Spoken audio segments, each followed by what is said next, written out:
తెలంగాణ. వినబడాలి హైదరాబాద్ లో రేవంత్ రెడ్డి వినబడాలి జై తెలంగాణ, జై తెలంగాణ. ఒక్కసారి పిడికిలి ఉన్న ప్రతి ఒక్కరు పిడికిలు లేపాలి జై తెలంగాణ. స్టేజ్ మీద మీద పిడికిలు లేవా? మ్యూజిక్ బంద్ చేయమని, మ్యూజిక్ బంద్ చేయమని. రెండు పిడికిలు లేవాలా జై తెలంగాణ. గిరిజనుల ఐక్యత. ఈరోజు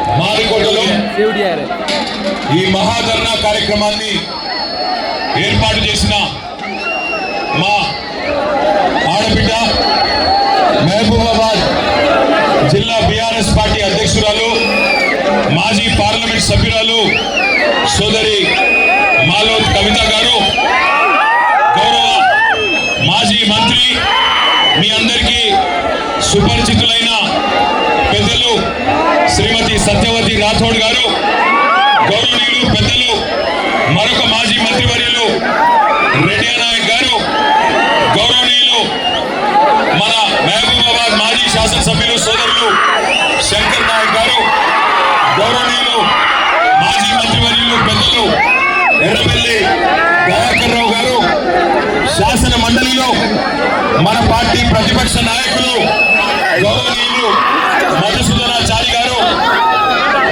జనగామ శాసనసభ్యులు సోదరులు పల్లా రాజేశ్వర్ రెడ్డి గారు, సూర్యాపేట శాసనసభ్యులు మాజీ మంత్రివర్యులు గుంతకట్ల జగదీశ్వర్ రెడ్డి గారు, హుజూరాబాద్ ఎమ్మెల్యే సోదరుడు పాడి కౌశిక్ రెడ్డి గారు, పెద్దలు మీ అందరికీ సుపరిచితులు, ఒక డైరెక్టర్ జనరల్ ఆఫ్ పోలీస్ ర్యాంకులో పనిచేసి ఈరోజు కష్టకాలంలో కేసీఆర్ గారికి మన పార్టీకి అందరికీ అండగా ఉంటున్న గౌరవనీయులు మొన్ననే నాగర్ కర్నూలు పార్లమెంట్ అభ్యర్థిగా పోటీ చేసిన శ్రీ ఆర్ఎస్ ప్రవీణ్ కుమార్ గారు, గౌరవ మాజీ శాసనసభ్యులు సోదరి హరిప్రియ నాయక్ గారు, గౌరవనీయులు మహబూబాబాద్ గుడిబిడ్డ మీ అందరికీ సుపరిచితులు ఎమ్మెల్సీ తక్కలపల్లి రవీంద్రరావు గారు, గౌరవనీయులైన నర్సంపేట మాజీ శాసనసభ్యులు సోదరులు పెద్ది సుదర్శన్ రెడ్డి గారు, వరంగల్ మాజీ శాసనసభ్యులు సోదరులు నందపల్లి నరేంద్ర గారు, అదే మాదిరిగా గౌరవనీయులైన మా ఎంపీ గారు రాజ్యసభలో మీ అందరికీ ఆప్తుడు మహబాద్ ముద్దుబిడ్డ అన్న వదిరాజు రవిచంద్ర గారు, మాజీ మంత్రి రెడ్డి గారు పేరు చెప్పిన, ఇంకా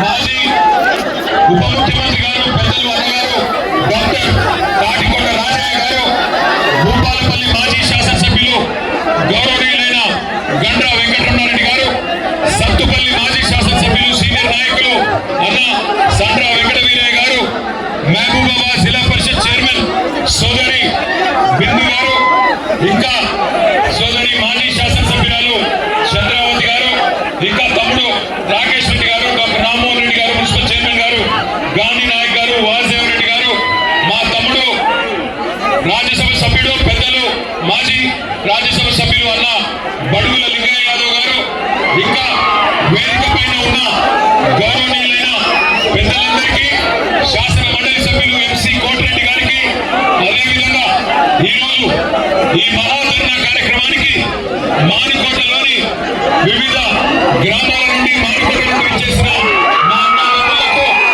ఆడబిడ్డలకు, మా గిరిజన ఆడబిడ్డలకు, పాత్రికేయ మిత్రులకు అందరికీ శిరస్సు వంచి హృదయపూర్వక నమస్కారం. జై తెలంగాణ. 14 ఏళ్ల కిందట, సరిగ్గా 14 ఏళ్ల కిందట ఇదే మానుకోట ఆనాడు తెలంగాణ ఉద్యమంలో ఒక పెద్ద మలుపుకు కారణమైంది. ఇదే మానుకోట. మళ్ళీ ఈరోజు ఈ కాంగ్రెస్ ప్రభుత్వానికి నియంతలాగా విర్రవీగుతున్న ఎస్సీ ఎస్టీ బీసీల భూములు గుంజుకుంటా ఏం చేస్తారో చేసుకోండి అంటూ విర్రవీగుతున్న ఈ కొత్త నియంత రేవంత్ రెడ్డికి బుద్ధి చెప్పేందుకు కదిలి వచ్చిన మా తోబుట్టువులందరికీ నమస్కారం. అసలు ఏం జరిగింది లగచర్లలో మీకు ఒక నిమిషం చెప్పాల్సిన బాధ్యత మా మీద ఉన్నది. ఎందుకు వచ్చిన మానుకోటకు చెప్పవలసిన బాధ్యత మా మీద ఉన్నది.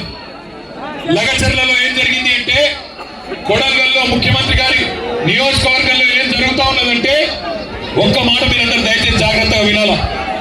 9 నెలలుగా లగచర్లలో, దుద్యాల మండలంలో, కొడంగల్లులో అక్కడ ఉండే గిరిజన రైతులు, అక్కడ ఉండే దళిత రైతులు, అక్కడ ఉండే బీసీ రైతులు తిరగబడ్డారు ముఖ్యమంత్రి మీద.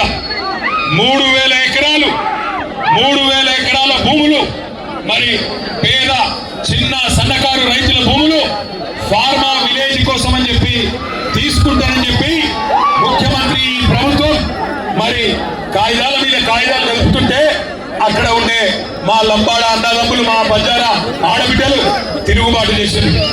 9 నెలలుగా అక్కడ టెంట్ వేసుకొని ధర్నా చేస్తా ఉన్నారు. ముఖ్యమంత్రి, నువ్వు మా ఓట్లతో గెలిచినావు, మా మాట విను, ఈ నిర్ణయం మార్చుకో అని చెప్పారు. కానీ 9 నెలలకెళ్ళి ముఖ్యమంత్రికి టైం దొరకలేదు, ముఖ్యమంత్రికి సమయం దొరకలేదు. సొంత నియోజకవర్గంలో ఓటేసి గెలిపించిన అక్కడి ఆడబిడ్డలు, గిరిజన ఆడబిడ్డలను కానీ, అక్కడ ఉన్న దళిత అన్నదమ్ములను కానీ కలుసుకునే టైం ముఖ్యమంత్రికి లేదు. ఎక్కే విమానం, దిగే విమానం, ఢిల్లీకి పోవాలి రావాలి, 28 సార్లు వేయండు, 28 రూపాయలు కూడా వేయలేకపోయిండు. అట్లాంటి ముఖ్యమంత్రి ఈరోజు సొంత నియోజకవర్గంలోనే ఈరోజు తిరుగుబాటును ఎదుర్కొంటా ఉన్నాడు.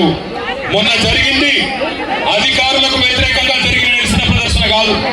అధికారులు పోతే నిరసన వ్యక్తం చేసిండ్రు, అదే రేవంత్ రెడ్డి పోతే ఉరికించి కొట్టడం వాస్తవం. ఎందుకంటే మీకు తెలుసు, ఇదే భారతదేశంలో ఈయన కంటే నేను చాలా గొప్ప అనుకునే నరేంద్ర మోడీనే, భారత ప్రధానమంత్రినే సంవత్సరం పాటు రైతులు ఆందోళన చేస్తే ఆ నల్ల చట్టాలు వెనుకకు తీసుకోక తప్పని పరిస్థితి. అది రైతుల పవర్ భారతదేశంలో. ఇలా రైతులతోనే పెట్టుకున్నాడు రేవంత్ రెడ్డి.